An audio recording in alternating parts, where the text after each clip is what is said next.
I used to think surrender was a sound. That's the strange thing nobody tells you about wars that go on long enough. You stop thinking about surrender as a decision. It becomes something you hear. It's the moment when the last officer who still believes in something stops talking mid-sentence. When the command channel goes quiet and stays quiet a beat too long. When the medic who has been running for 36 hours straight just sits down on the floor of the field station and doesn't get back up. Not because he's hurt. Just because something in him already knows. I was that medic, by the way, or close enough to one. My designation was tactical analyst, which sounds more impressive than it was. What I actually did was sit in a portable command shelter and look at maps that kept getting worse. Every morning the territorial overlays would update, and I would mark the new perimeter lines, and every morning the lines would be smaller, tighter. Our holdings contracting like something alive trying to survive cold. I was a Velthari, which matters if you know anything about the Galactic Accord species taxonomy, where we were a mid-tier civilization, not quite core world status, not quite frontier. We had about 900 years of recorded spaceflight, a modest military, a decent shipbuilding tradition, and the profound misfortune of sharing a stellar neighborhood with the Drevakh Sovereignty. The Drevakh were, I'm going to try to describe this without the kind of dramatic language that sounds like I'm exaggerating. They were simply built for war in a way that most species aren't, not metaphorically, literally. Their biology, their culture, their entire social architecture had been, over thousands of years, optimized around the concept of military dominance. They didn't fight wars the way most civilizations fight wars, strategically, reluctantly, with some eye toward what comes after. They fought the way a storm exists, without intention toward cruelty or mercy, just pressure and force and the very simple fact of what they were. They had defeated 6 civilizations before they turned their attention to us. 6. 3 of those civilizations don't exist anymore. The war had been going on for 11 years by the time I arrived on Velth 9. I want to put that number somewhere you can hold it. 11 years. My youngest sibling had been born after the war started. By the time I reached that posting, she was old enough to understand casualty reports, old enough to ask me over a comm link whether I thought we were going to lose. I told her I didn't know. It was the first honest thing I'd said in about 3 years. Velth 9 was our third-to-last significant holding in the contested zone. We'd already lost Velth Prime, our ancestral world, the one with the cities that had been standing for 800 years, about 14 months before. That loss had done something to us that I don't think we ever fully processed. You spend centuries building a civilization on a world, and then you spend 11 years defending it, and then you lose it in about 19 days, and something in your collective psychology just breaks, quietly, like a support structure failing slowly before the visible collapse. By the time we were defending Velth 9, we weren't really defending it. We were delaying. Even the officers who hadn't officially admitted this knew it. You could see it in the way they held the maps, the way nobody was making long-term plans anymore. Resource allocation had shifted from how do we hold this to how do we make this cost them something, which sounds brave on paper. In practice, it means you've stopped believing in the objective. I had stopped believing in the objective approximately 4 months before the humans arrived. The first time I heard about the Terran Voluntary Expeditionary Force, I was sitting in a briefing that I was not supposed to be in. I was there because our commanding officer, Field Marshal Devarath III, had a habit of including his analytical staff in sessions that were technically above our clearance level. Because, as he once told me, in the blunt way he had, I would rather have someone competent in the room than have someone important give me bad information in isolation. It was one of the better things anyone ever said to me, professionally speaking. I still think about it. The briefing was coming from an Accord liaison, a species called the Pharessi, tall, silver-skinned, with those unsettling horizontal pupils that always made me feel like they were looking at everything in the room at once. The Pharessi were core world species. They had been part of the Accord's founding. They also had a way of delivering bad news that managed to be simultaneously diplomatic and devastating, which I had always privately admired. This particular Pharessi liaison's name was Solveth. I'd met her twice before. She didn't waste time. "The Accord has approved a new assistance measure," she said.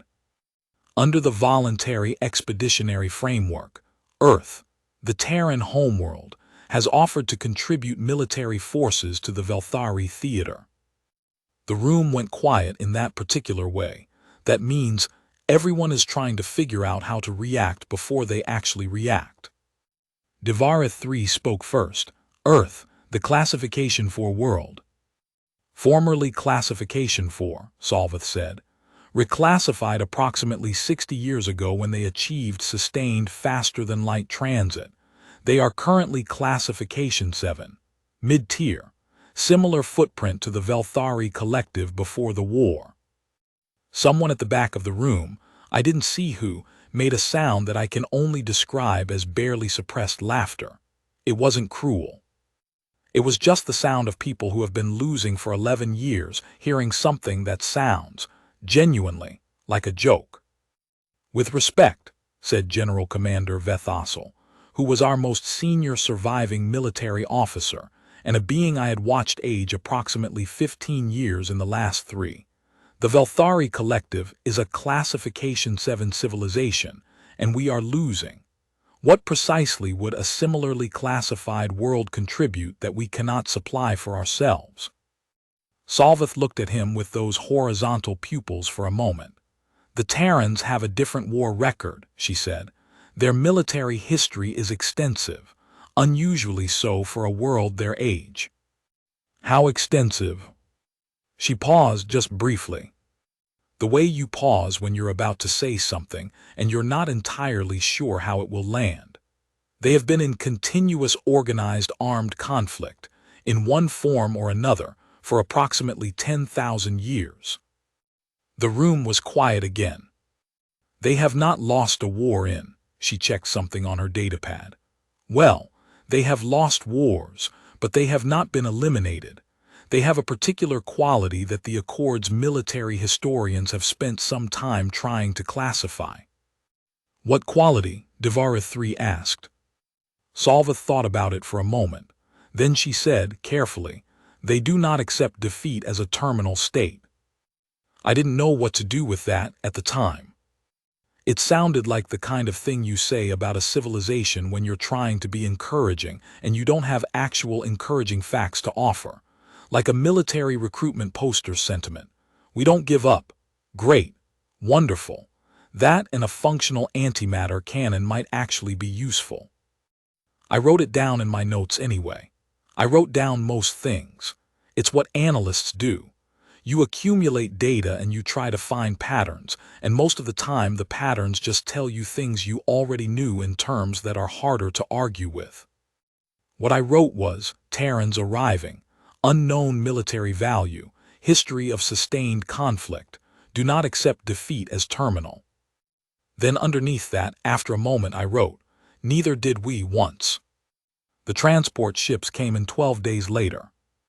I was on the landing platform when they arrived, not because I had any official reason to be there, but because the base was small enough and morale was low enough that pretty much anyone who wasn't actively on duty had drifted toward the platforms out of some collective need to see something new.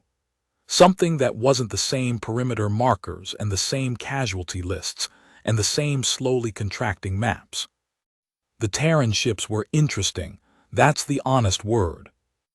They weren't impressive in the way Drevakh warships were impressive.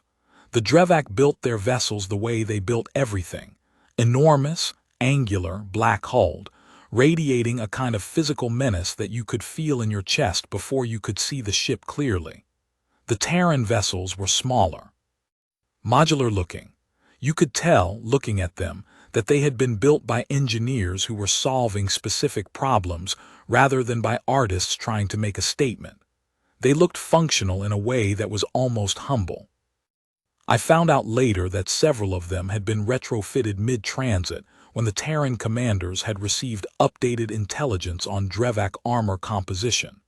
They had, apparently, spent the entire journey redesigning aspects of their loadout based on information we had sent them, while traveling through fold space, in 12 days. I did not know that yet when I watched them land. I just saw the ships and thought, smaller than I expected. Then the hatches opened. The Terrans were, look, I want to be careful here, because when you tell this story afterward, the tendency is to describe them in ways that make them sound like something other than what they were. Mythological, super beings. The saviors descended from the stars. That's not what happened, and it's not what I saw. What I saw was a few thousand beings who looked unremarkably like many of the soft-bodied bipedal species scattered across the Accord.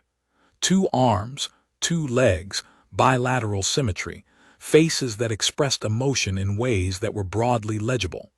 By Accord standards, they were medium build, medium height, and honestly, somewhat varied. They came in an enormous range of skin tones and body types and hair configurations, which I later learned was because human is not an ethnically uniform category, and the Terran military specifically recruited from every population on their world. What struck me, watching them disembark, was the quiet. Not silence, there was noise. Equipment moving, voices, the mechanical sound of gear being offloaded. But the quality of the noise was contained, purposeful. The Terrans moved through the landing area with a kind of organized efficiency that didn't feel like it was being performed. They weren't trying to look impressive. They were doing things. Checking equipment, talking to each other in short bursts, looking at the landscape with those flat forward-facing eyes in a way that I later came to recognize as assessment. They were looking at our defensive positions before they'd finished disembarking, not rudely, just observing. Our soldiers had gathered to watch them arrive. Most of my people had the slightly hollow look that comes from extended high-stress combat, eyes that have seen too much and processed too little of what they've seen. I watched them watch the Terrans arrive, and I tried to read what was on their faces. Mostly what I saw was the careful management of hope. The kind of hope you allow yourself when you've been disappointed so many times that you've learned to hold it at arm's length. Like something that might hurt you if you let it get too close. The first Terran I spoke to directly was not a senior officer. She was a specialist, equivalent rank to what we would call a third-tier field technician. Her name, which I could barely pronounce and eventually shortened to Maria with her permission, was actually something much longer in one of the Terran languages. She had very dark skin and wore her hair in tight knots close to her skull, and had the slightly distracted manner of someone who is perpetually doing calculations in their head while also doing everything else. She was examining one of our field fortification systems, just walking around it, looking at it from different angles, occasionally crouching down to look at something from below. I approached because I was technically responsible for briefing the incoming forces on our defensive infrastructure, and she was already examining that infrastructure, so it seemed logical. "Can I assist you?" I asked in Accord standard. She looked up. Her eyes, I had been told that human eyes were unusual among Accord species for the amount of visible white surrounding the iris, giving them a distinctive intensity when they made direct eye contact. Focused on me with that assessment quality, I was already starting to recognize. "This fortification uses a layered energy dispersion system," she said. Not a question, a statement with a slight upward inflection at the end that I interpreted as seeking confirmation. "That's correct.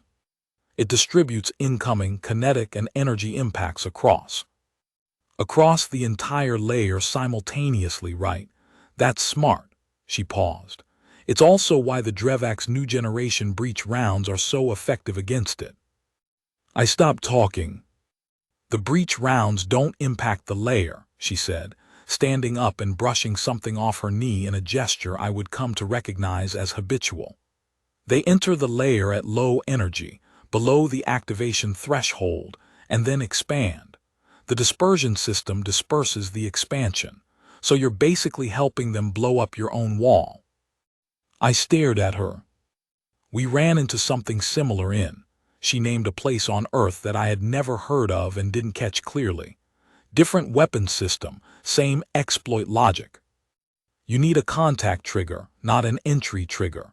Detonate on surface contact, don't wait for penetration. It'll feel wasteful because you'll burn through activation charges faster, but the breach rounds will stop working. She said this the way someone tells you what's for lunch. Factual, useful, without any apparent awareness that she had just identified and solved a problem that our engineering teams had been struggling with for months. "How long have you been here?" I asked. She checked a device on her wrist. 47 minutes. That was the beginning. And I need you to understand what I mean when I say that, because the beginning makes it sound like a moment of triumph, like something turned, like light breaking through clouds. It wasn't like that, not yet. The situation was still what it was. We were still losing. The Drevakh advance was still progressing on 3 fronts. The territorial maps were still contracting. Everything I had understood to be true about the trajectory of this war was still as true as it had been the day before. But something had shifted slightly, like a bearing in a machine that had been grinding and suddenly wasn't. I went back to my analysis station, and I updated my notes. Terrans arrived. 2,847 personnel. Initial impression: quiet, organized, assessment-focused. Specialist designation: encountered, identified, and solved breach round fortification vulnerability in 47 minutes post-landing. Then I sat there for a moment. Then I added, I think something is different about these beings. I don't know how to quantify it yet. The first strategy session between Terran Command and our remaining senior staff happened that evening. I was in the room. Again, technically above my clearance, but Drevakh III had long since stopped caring about that.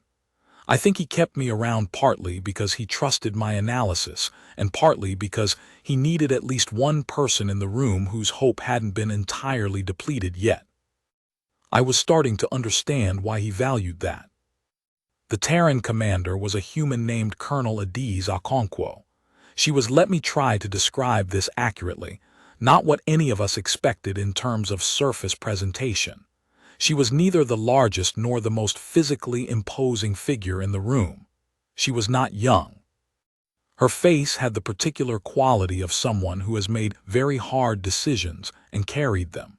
She sat at our planning table and looked at the holographic territory displays we'd pulled up and didn't say anything for about 90 seconds. In a command briefing, 90 seconds of silence is a long time.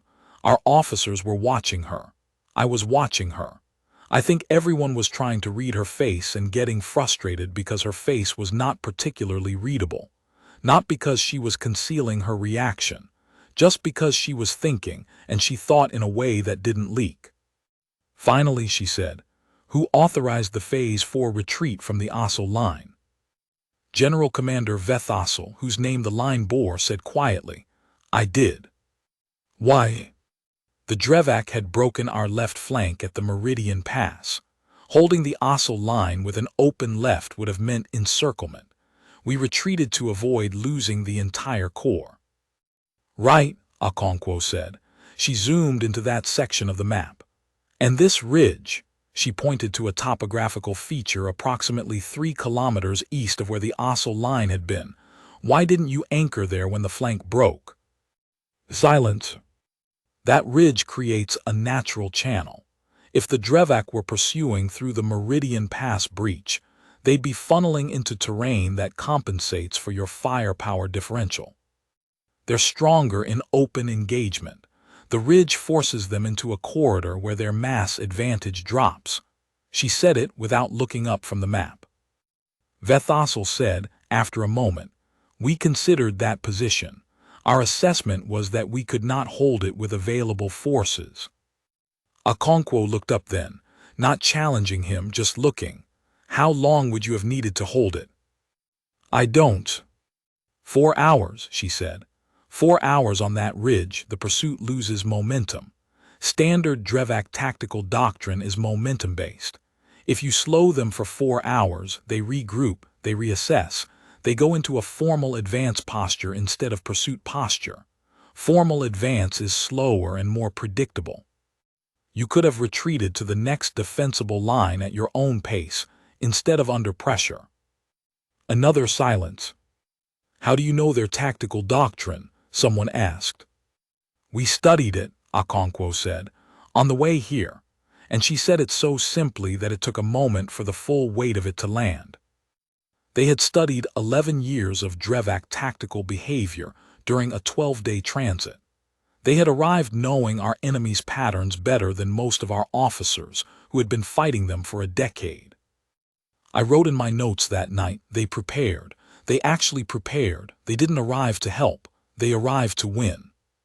I want to stop here and tell you something, because this story is going to get bigger, and I don't want you to lose the small part of it that I think matters most.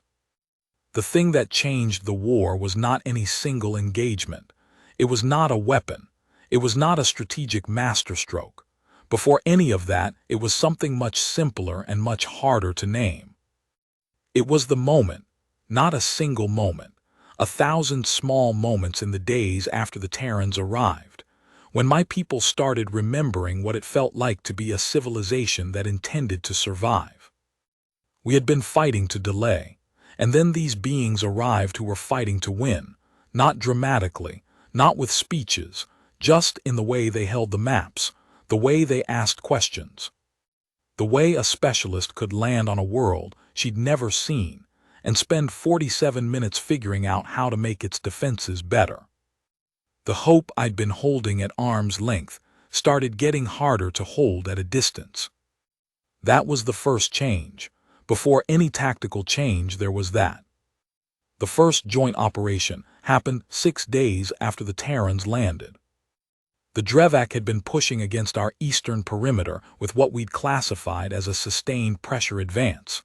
Not a full assault, just continuous grinding force designed to exhaust our defenders and open gaps that a major push could exploit later. We'd been matching it defensively, slowly losing ground, the way you slowly lose ground when you're outmatched in sustained combat capability. Okonkwo changed the posture. Not dramatically. There was no enormous counteroffensive. What she proposed was what she called a friction strategy, and when she explained it, I wrote down every word because I wanted to understand how she thought. You don't beat them by matching their force, she said. Not with the resources available. You beat them by making every step they take cost more than they expected. If their tactical model assumes X energy expenditure to advance Y distance, you corrupt that model. Every engagement becomes more expensive than their projections. Eventually, their advance slows because it's no longer logistically sustainable at the pace they've planned. We have tried attrition tactics, one of our generals said. Not like this. She brought up a series of terrain overlays. You've been attriting them in the same places with the same methods. Predictable. They've accounted for it. What I'm describing is making every engagement qualitatively different. Different positions, different timing, different engagement distances, different weapon signatures. Nothing they can build an adaptation model around. She paused. The Drevakh are excellent at adapting to threats they've seen before. They're less excellent at things they haven't seen. We need to be consistently new. One of my Velthari commanders, an officer named Savar who had been fighting the Drevakh since the first year of the war, said something then that I think about sometimes. He said, "You describe this as though it is straightforward. Why has no one done this before?" Okonkwo looked at him for a moment. "Because it's exhausting," she said. "The amount of creativity and adaptability it requires from your commanders and your soldiers is enormous. It requires them to think, genuinely think, in every engagement, even when they're tired, even when it would be easier to do the familiar thing." She paused. "It's the hardest kind of fighting there is." Savar looked at her for a moment. Then he said, The Terrans are accustomed to this kind of fighting. We've had a lot of practice, she said, and there was something in her voice when she said it that was not quite bitterness and not quite pride, something in between that I didn't have a word for. The first engagement under the new strategy happened on the 14th day after the Terrans arrived. I wasn't there. I was at the analysis station watching telemetry, but I had people I trusted in the field, and afterward they told me what it looked like from the ground. The Drevakh Advance Unit, approximately 400 soldiers in their standard inverted wedge formation, came through the eastern lowland corridor at 300 local time. This was their preferred assault hour. They had used it consistently enough that our people had started to expect it, which meant they were also starting to compensate for it in ways the Drevakh had mapped and accounted for.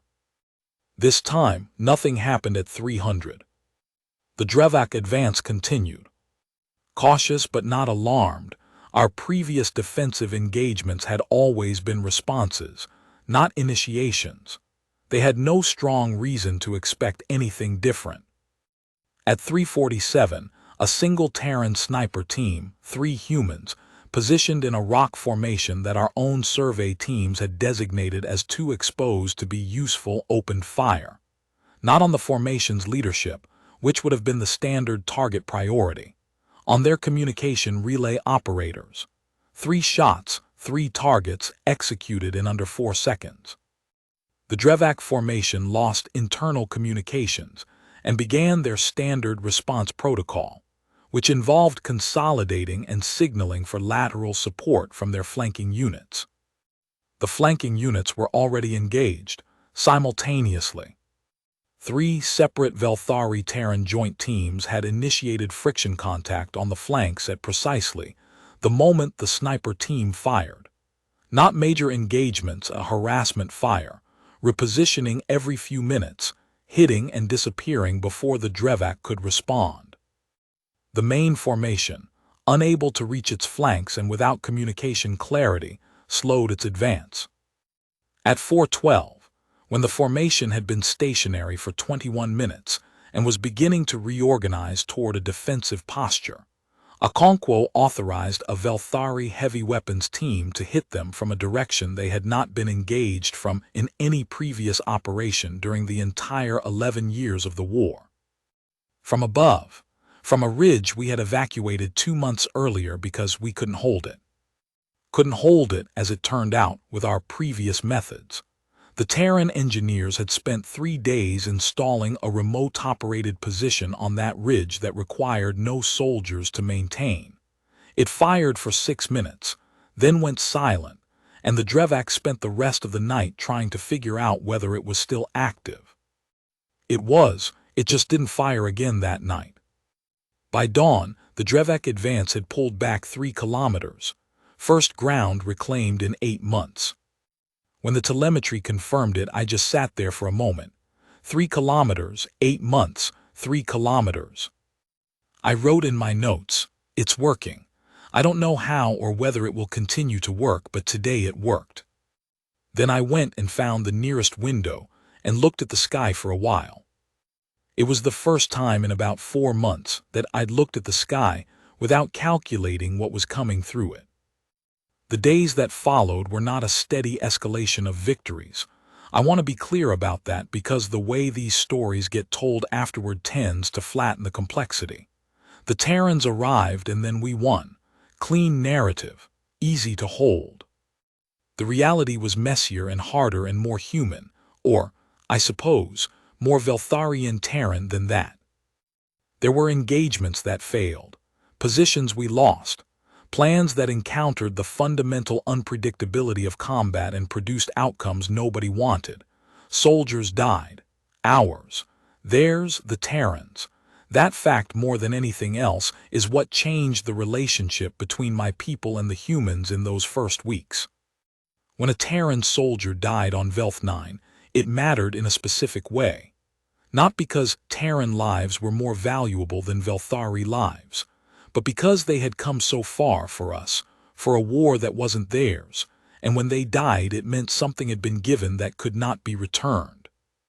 The Terran commander, Okonkwo, came to the first memorial service we held. She stood with her officers and she looked at the names and she didn't say anything for a long time. I was watching her from about 30 meters away and I couldn't tell what she was feeling. But she stayed. The entire service, longer than protocol required. After I approached her, I didn't entirely know why. I said, "I'm sorry for your people." She looked at me, those flat forward-facing eyes. "Thank you." "Why did you come?" I asked, and I didn't entirely mean the memorial service. She seemed to understand that. She thought about it.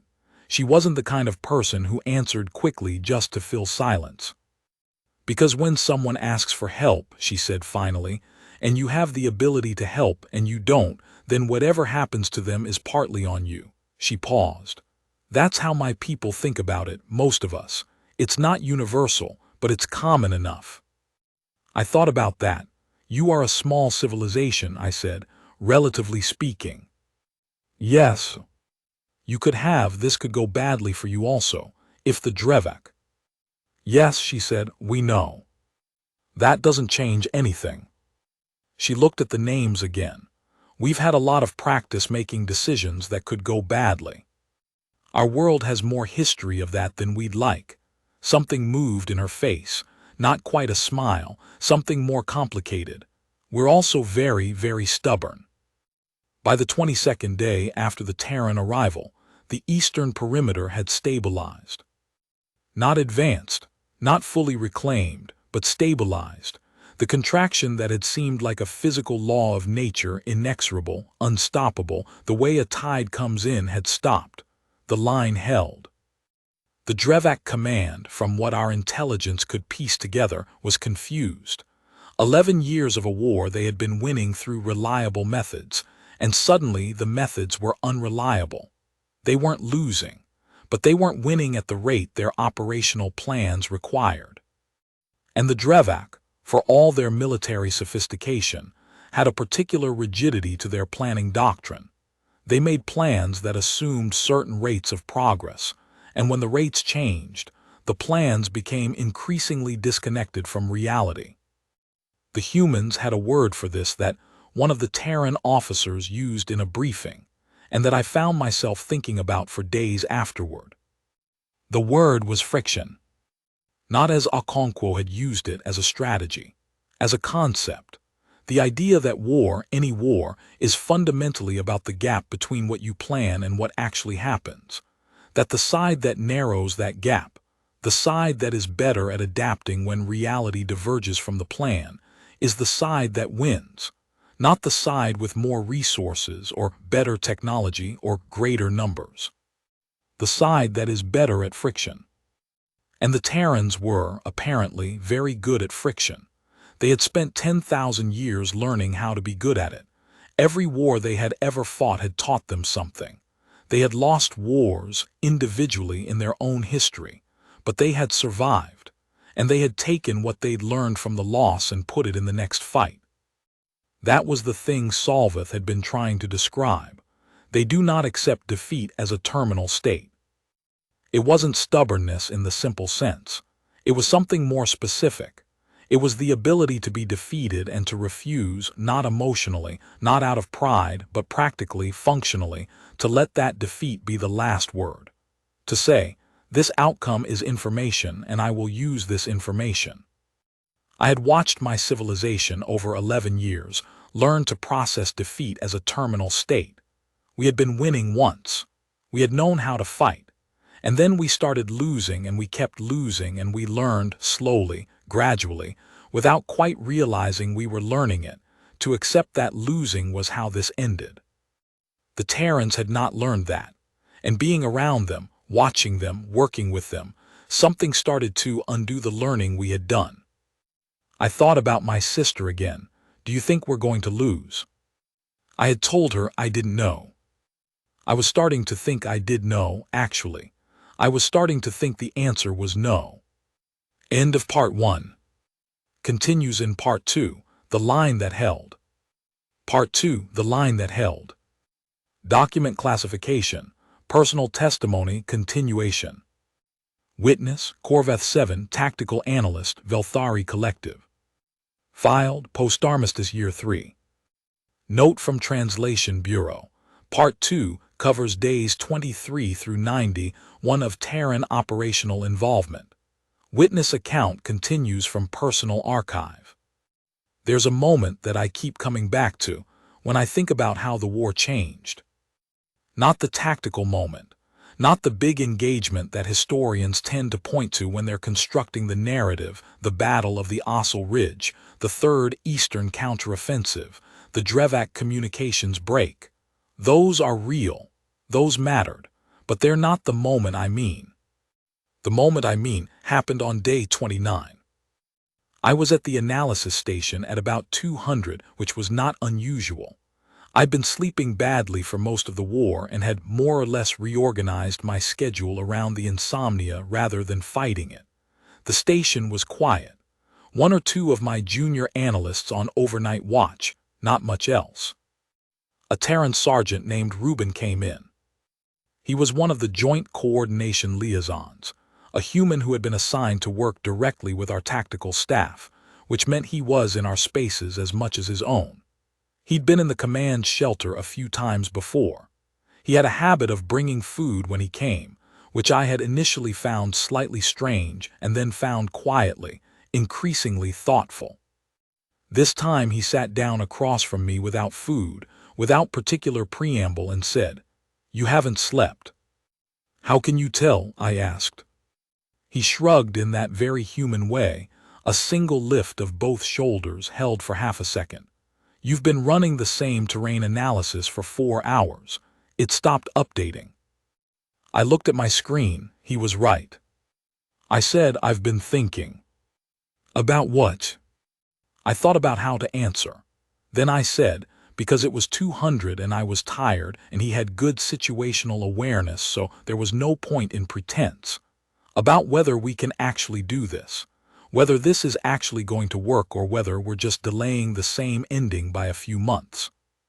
Reuben sat with that for a moment. He didn't dismiss it. Didn't offer me reassurance in the easy, hollow way. He just sat with it, which I had already come to understand was a quality Terrans had in general, and this one had in particular. "You know what the ugliest thing about hope is?" he said finally. I said I didn't. "It's that you can be right about all the reasons to give up and still be wrong about what happens." He paused. "I've seen situations that looked worse than this. Not many, but some. And sometimes you get through them, not because you had a plan that worked, because you kept making different plans until one of them did." I looked at him, "And sometimes you don't get through them." "Yes," he said, "sometimes you don't." He didn't say it softly, he didn't soften it. "That's the real gamble. That's always the real gamble." We sat there for a moment in the quiet of the analysis station, me looking at a terrain map I'd been staring at without seeing for 4 hours, him looking at it too. Then he said, "But you're still running the analysis." "What?" "The map. You've been sitting here for 4 hours running analysis. Not sleeping, not giving up, running the analysis." He nodded at the screen. "Whatever the rest of you thinks, some part of you still thinks there's something to find." I looked at the map. I looked back at him. I didn't say anything, but I pulled up the terrain data and I actually started looking at it. Day 31. The analysis I had been running, the one I'd been staring at without seeing, finally produced something. It wasn't what you'd call a brilliant strategic insight. It was more like a noticed thing, a small anomaly in the geographic and logistical data that I'd been sorting through. Something about the Drevakh supply routing in the northern sector that didn't quite match their established patterns. I brought it to Okonkwo at 800. I almost didn't. My analysis was, by Velthari standards, too preliminary for a formal briefing. It was a noticed thing, not a conclusion. Our operational doctrine was that you didn't bring something to command without being able to defend it with full supporting data. Okonkwo's door was open.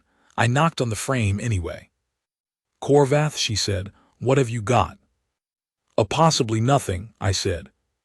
Something odd in the northern sector supply analysis that I can't explain with the standard routing model. Possibly nothing is fine, she said. Show me. This, I would learn, was a Terran command trait that was genuinely different from our own. Our senior officers received analysis that was finished, polished, defended. The Terrans received analysis at any stage of completion, apparently because they had learned that sometimes the unfinished thing was the important thing. That waiting until you were certain was often waiting too long. I showed her the supply anomaly. The Drevakh Northern logistics chain was routing through a pass that added, by my calculations, approximately 11 hours to their supply cycle. There was a more efficient route available. They weren't using it. Why would they avoid a more efficient route? I asked. Okonkwo looked at the map for about 30 seconds. Then she said, because they're not being inefficient, they're being careful. This pass, she pointed to the one they were actually using, is defensible. If they came under attack during a supply run, they could hold it. The more efficient route is exposed. They're protecting their supply chain, I said. Which means they're worried about it, she zoomed in. If their supply chain was as secure as they'd want us to think, they wouldn't be taking the long way around. She looked at me. This is good. This is genuinely useful. Can you map their supply cycle timing with the northern route data? I can have something by 1400. Do it, then. Good catch, Korvath. I went back to my station, and I want to be honest, the acknowledgement mattered. After years of presenting analysis that confirmed what everyone already knew about how badly things were going, being told that something I'd noticed was useful, it mattered in a way I didn't entirely expect. Some part of me had stopped believing I could contribute anything that changed things. I went and found that I could. What Okonkwo did with the supply chain intelligence took 12 days to develop and another 8 to execute. I won't pretend I understood all of it as it was happening.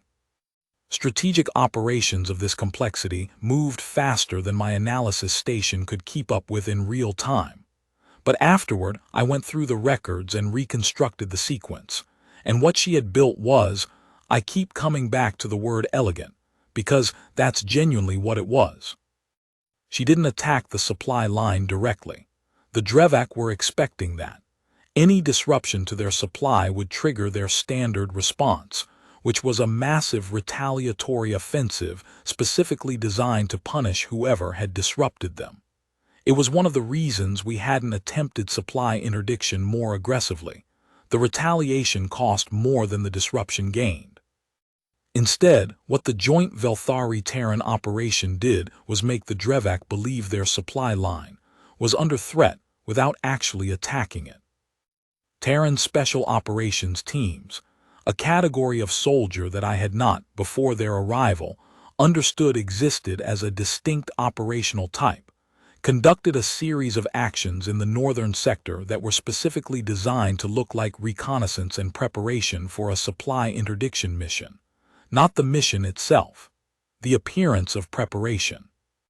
The Drevakh, seeing what appeared to be incoming pressure on their northern supply line, began shifting resources to protect it. Resources drawn from the Eastern Front. The Eastern Front, which had stabilized, was now facing a different Drevakh force composition. One optimized for defensive supply protection rather than offensive advance. Okonkwo moved the moment the shift was confirmed. Not with everything, not a massive assault. 3 carefully selected points on the eastern perimeter, each targeted specifically because the unit that had previously defended it for the Drevakh had been moved north. New units, different doctrine, different habits. Our forces knew the old units. They didn't know the new ones. We advanced. Not 3 kilometers this time. 11. I remember exactly what I was doing when the telemetry confirmed the advance. I was eating. One of the Terran staff had brought a meal around. They did this, the Terrans, They had a social practice of sharing food that was hard to explain but easy to be grateful for. And I was eating without paying much attention to it, watching the data streams. And then the eastern perimeter lines updated and I put down what I was eating and I just stared. 11 kilometers. The fastest advance we had made in 8 years. One of my junior analysts made a sound. Not quite a word. More like something involuntary, the sound of a body responding to information before the mind has finished processing it. The Terran staff officer who had brought the food looked at the display and then at us. Then she said, very quietly, "There it is." I called Drevakh 3 on the command link. He answered immediately. He was always at the command station. He had not left voluntarily in weeks. "Field Marshal," I said, 11 kilometers east. There was a pause. A genuine pause, the kind that happens when you receive information that takes a moment to believe. Then he said, 11. 11, sir. Another pause. When he spoke again, his voice was different in a way I cannot fully describe. It was the voice of a being who had been holding something very heavy for a very long time and had just been given, briefly, permission to put it down. "Keep watching," he said. "Tell me if it holds." It held. It held, and then it was tested, and then it held again. The Drevakh response came 4 days later. They pulled resources back from the northern sector, where there had never been an actual threat, a fact they discovered with what I imagine was considerable frustration, and pushed hard against the newly advanced eastern line. It was a significant push, a genuine offensive force, not a probing action. The difference was what happened when it hit. The Velthari soldiers who had been defending that eastern line for years were not the same soldiers who had been defending it before the Terrans arrived. Not because they had been replaced, because something about them had changed. I noticed it first in the pre-engagement reports. The tactical language was different, less passive, less focused on preservation and loss minimization. More focused on something harder to name. Intent, maybe. The difference between fighting to not lose and fighting to win is, at the level of words in a report, subtle. But it's there if you know how to read it. I knew how to read it because I'd been reading reports for 11 years, and these ones felt different.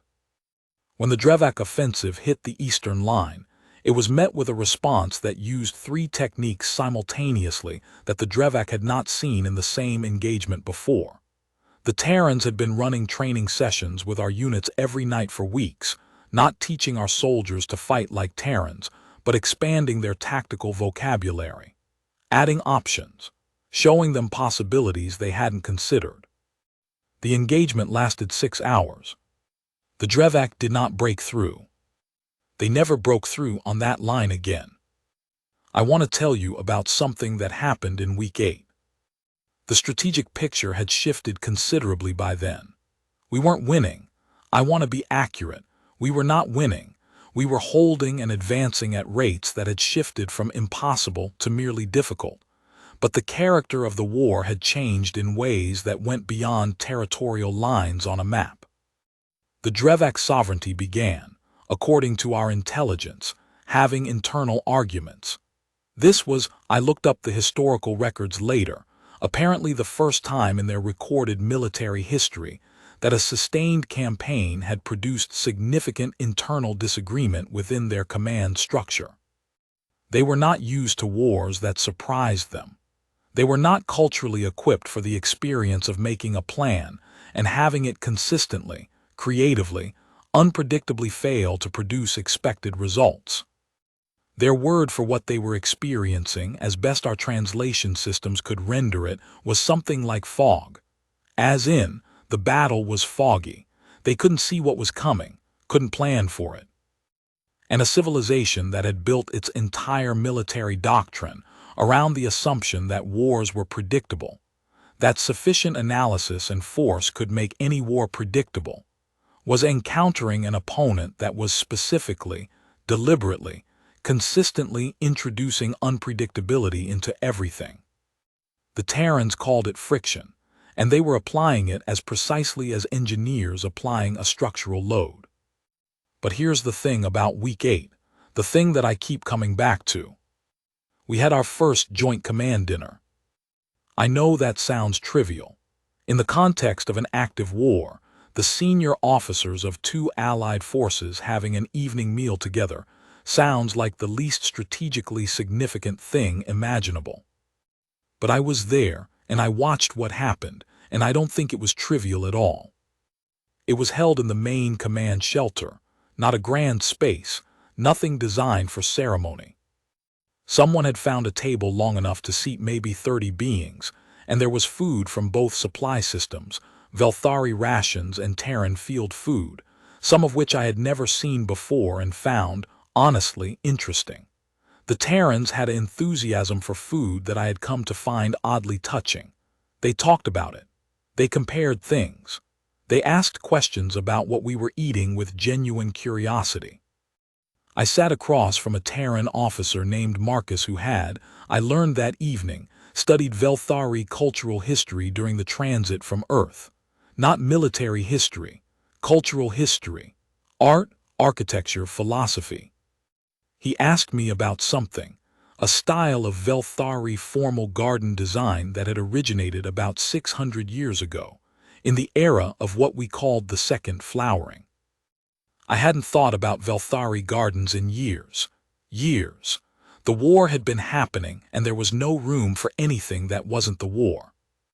I told him about the gardens, the way they were designed around the concept of Velthari, which translates roughly as the beauty that persists through difficulty, gardens that were explicitly designed to thrive during periods of climatic hardship, using species that grew more vigorously in challenging conditions. A cultural philosophy embedded in horticulture. Marcus listened. He asked questions, real questions, not polite ones.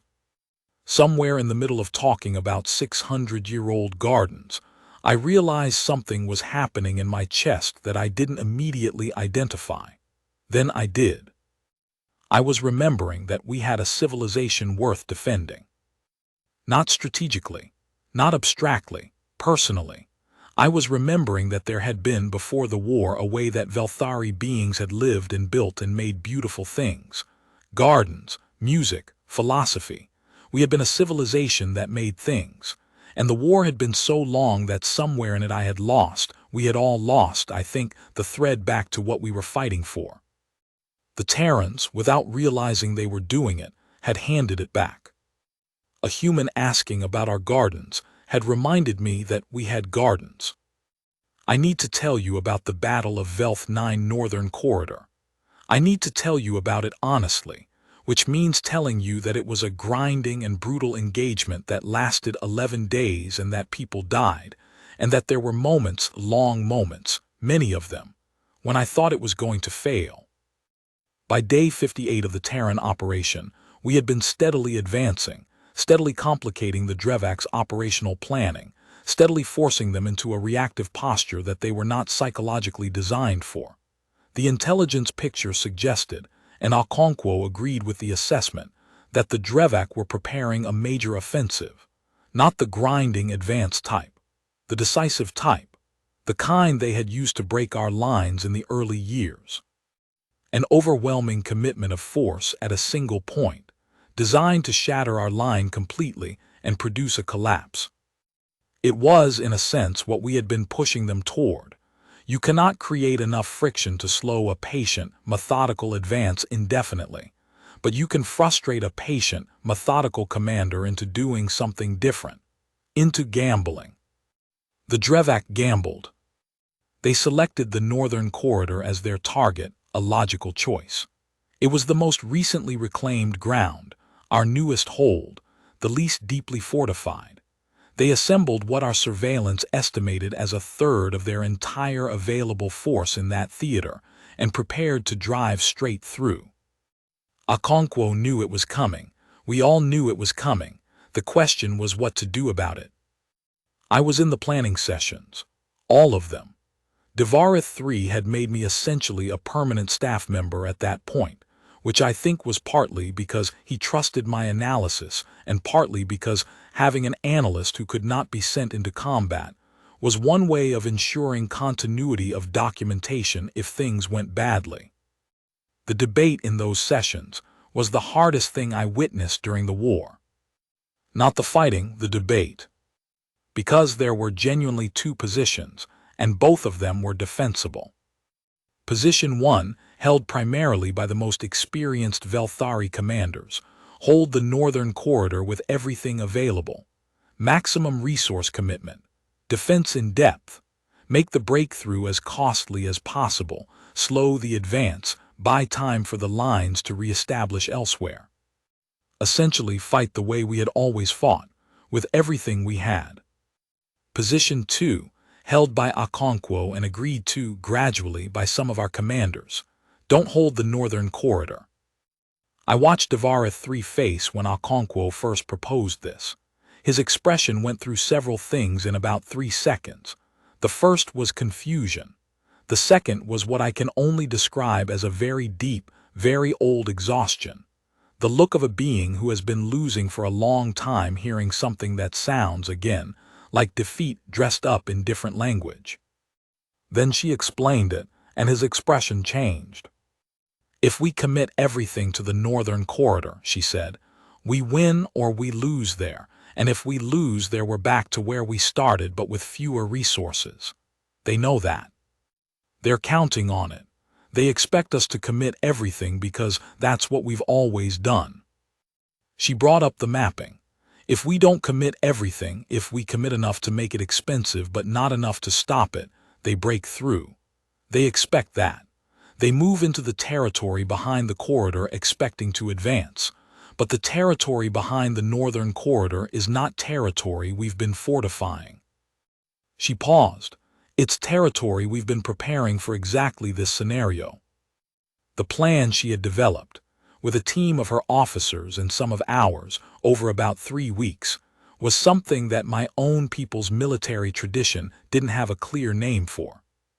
The Terrans called it a defense in depth with retrograde lore, which sounds technical, but the concept was simple. You let them in. You let them break through. You make it feel like a victory. And then the territory they've broken into becomes the place you want them, not the place they wanted to be. It required giving up ground, real ground. It required soldiers to fall back in ways that looked and felt like retreat. It required Velthari commanders who had spent years learning to read every retreat as defeat to accept, deeply and truly, that this retreat was not defeat. That was the hard part. That was the genuinely hard part. I want to tell you about Savar. General Savar, who had been fighting since the first year of the war, who had personally overseen the defense of 3 major positions, who had been the last command officer to leave Velth Prime before it fell, and who carried the specific, terrible weight of being the last person to see a homeworld before it is lost. Savar was the most respected officer in the Velthari military, not the most senior. Drevakh III was senior, but the most respected.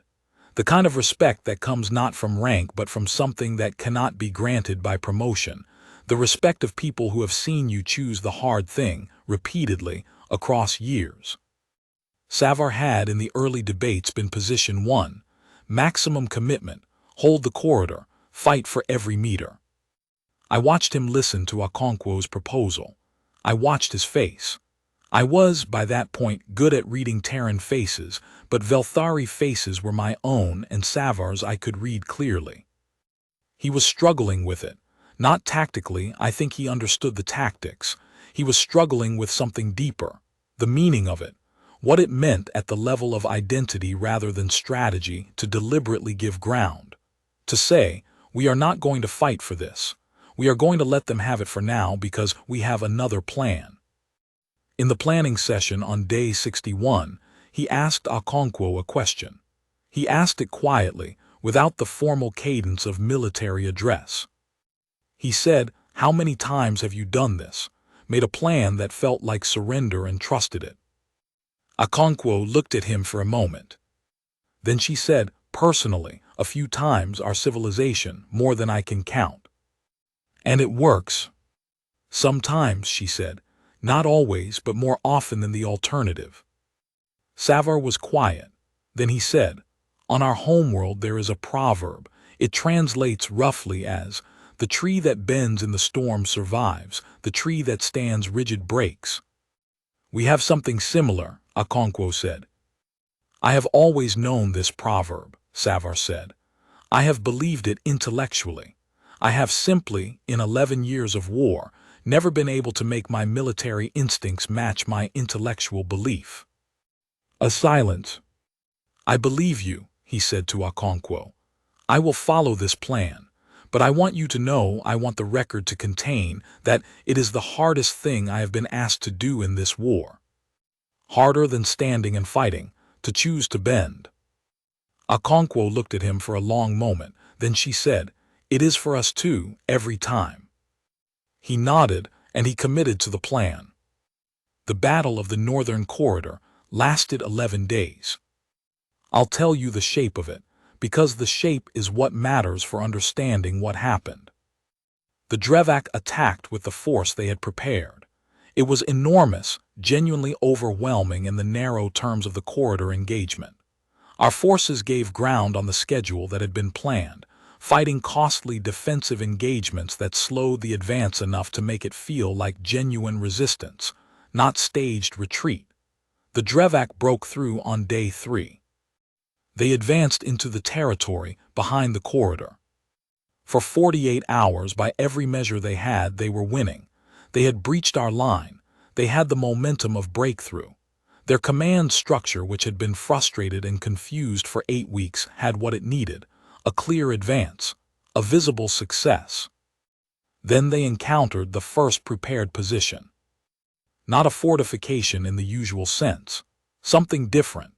A zone of interlocking fire positions, pre-designated fallback routes for our forces, and the element that I think genuinely surprised them: Terran assets they had not been able to detect during their pre-operation surveillance. The Terrans had been very careful, in the 8 weeks since their arrival, about what they showed the Drevakh. They had used weapons and tactics that were visible, that the Drevakh could survey and map and incorporate into their planning. They had also held back specific capabilities, specific assets, things that the Drevakh thought they had full intelligence on but didn't. Those assets became visible on day 4.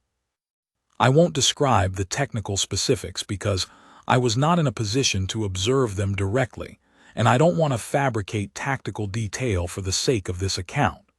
What I can tell you is what the telemetry showed and what the field reports said. The Drevakh advance slowed. Then it stopped. Then on day 7, for the first time in 11 years, it reversed. The reversal didn't happen all at once. Nothing in war happens all at once. What happened was a series of small engagements over 4 days in which the Drevakh force, having broken into territory that they believed was in collapse, found instead that they were in a prepared killing zone, surrounded on multiple sides by forces they hadn't accounted for, with their supply line back through the corridor being systematically disrupted by the small unit harassment teams that had been operating for weeks. By day 9, the Drevakh units that had broken through were no longer advancing. They were trying to extract. The extraction was contested. On day 11, what remained of the breakthrough force had retreated back through the northern corridor and beyond, all the way to their previous positions, and then past those. For the first time in the war, the Drevakh were retreating not because they had chosen to regroup, but because they had been pushed. The northern corridor held, the ground behind it held, and the Drevakh line, for the first time in 11 years, had moved in the wrong direction. I was at the analysis station when the final telemetry confirmed. It was about 4:30. I had been awake for what I think was close to 40 hours. The data updated, the perimeter lines adjusted, the numbers that had been contracting for 8 months, for 8 years, moved outward. I sat there and I looked at it. I didn't say anything. I don't think I could have. After a moment, I became aware that Reuben was in the room. He had been monitoring the overnight data feeds from the Terran coordination desk, and he was looking at the same display I was looking at. "There's your answer," he said. I looked at him. "You asked me a few weeks ago," he said, "whether this was going to work." "I remember." "There's your answer." I looked back at the display, the lines moving the right direction. "It might not hold," I said, "because that's what analysts do. You qualify, you hedge, you name the ways things can still fail." "No," he said, "it might not. But today it does." "Today it does," he agreed. I put my head down on my folded arms on the desk, just for a moment, just because I needed to. I felt my shoulders do something that they had apparently been holding for a very long time. Reuben sat there quietly and let me have that. The ceasefire talks began 19 days later. I'm not going to tell you the war ended cleanly after the Northern Corridor. It didn't. There were another 4 months of active engagement. There were hard days. There were losses. The Drevakh were not broken. They were a civilization, not a force, and civilizations do not break in a single engagement. What changed was the calculus. The rate at which the war was progressing shifted definitively, and the Drevakh command, who were, whatever else they were, militarily sophisticated, read the shift. They had been fighting a war they were winning. They were no longer winning it. And the specific quality that the humans had introduced, that relentless, creative, 10,000-year developed capacity to keep finding new ways to make the enemy's plan not work, was not something the Drevakh's planning models could account for. You can plan for an enemy that has specific capabilities. You cannot easily plan for an enemy that is specifically, deliberately, systematically good at being unpredictable. The Drevakh requested preliminary ceasefire contact through the accord on day 83. Okonkwo was in the room when the message came in. She read it. She put it down on the table. She said nothing for about 20 seconds. Then she said very quietly to no one in particular, "Okay. Okay." And then she started preparing for negotiations, with the same focus and preparation she had brought to everything else. The day the ceasefire was signed, Velth 9 had a gathering. Not a formal ceremony. We couldn't manage a formal ceremony. We were still in active operational mode, and the infrastructure for that kind of event didn't exist in the middle of a field base. It was just people gathering.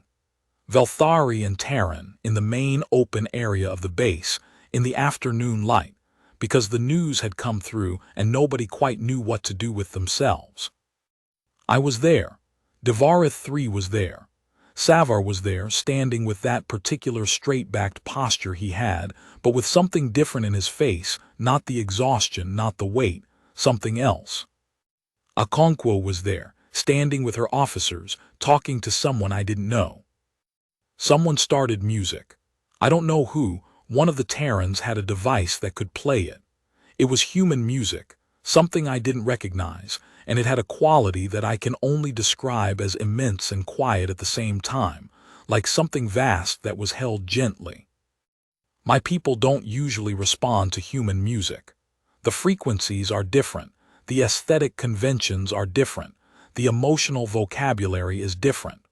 But something about that afternoon, the light, the exhaustion, the specific feeling of something enormous having ended made it work anyway. I saw Savar tilt his head slightly, listening. I went and stood near Okonkwo, not formally, just near her. After a moment she said, without looking at me, "How are you doing, Korvath?" I thought about it. "I don't know yet," I said. "I think I need to process this for a while before I know how I'm doing." She made a small sound that I had learned was human, for that makes sense. "Why didn't you give up?" I asked. "Not the Terran Expeditionary Force, you personally, when you read the initial briefs, when you saw the situation we were in. 11 years, the losses, the Drevakh's record. Most of your advisors would have assessed this as not winnable." She looked out at the gathered people, Velthari and human in the afternoon light, with the strange music playing. I've been alive for 53 years, she said. My world has been in some kind of conflict for essentially my entire life. Not always the same conflict, not always open warfare, but something. She paused. When I was young, someone told me that the most important thing about being human is that we are very bad at knowing when something is over, that we keep trying past the point where the evidence says to stop. That sounds like a flaw, I said. It is, she said. It's a terrible flaw. It leads to all kinds of suffering and waste and foolishness. She paused.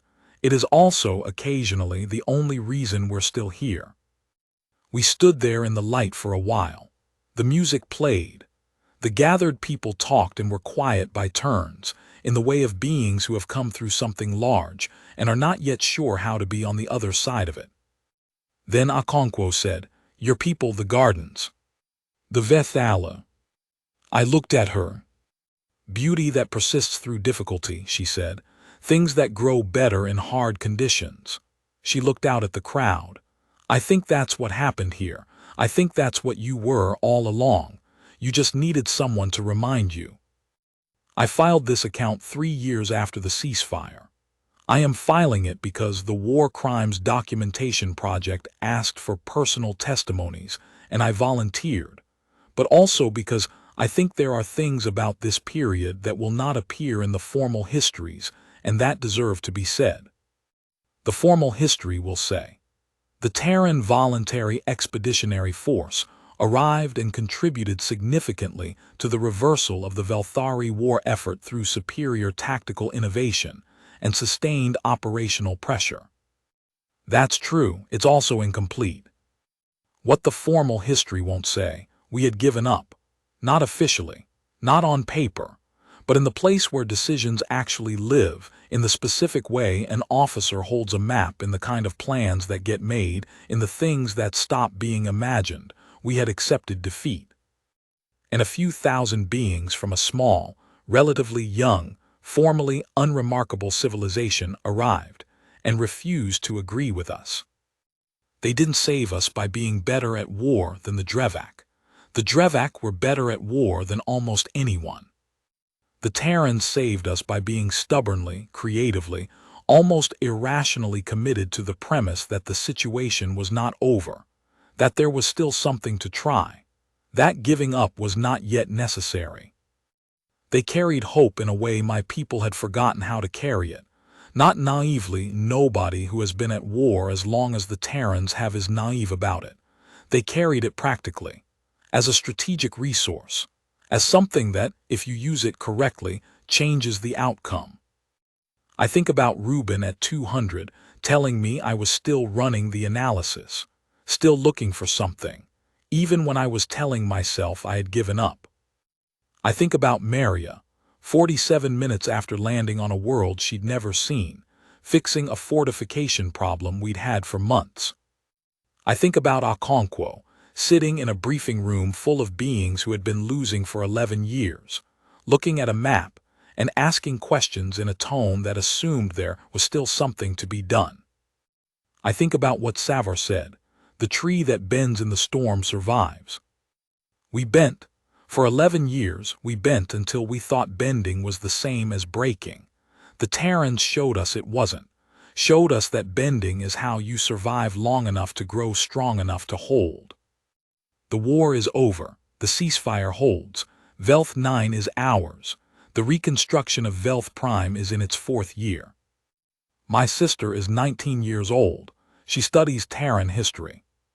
She told me recently that she finds it strange, a civilization so young by galactic standards, with such a violent and complicated history, and yet here, still here.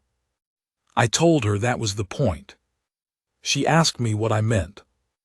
I told her what Okonkwo had told me.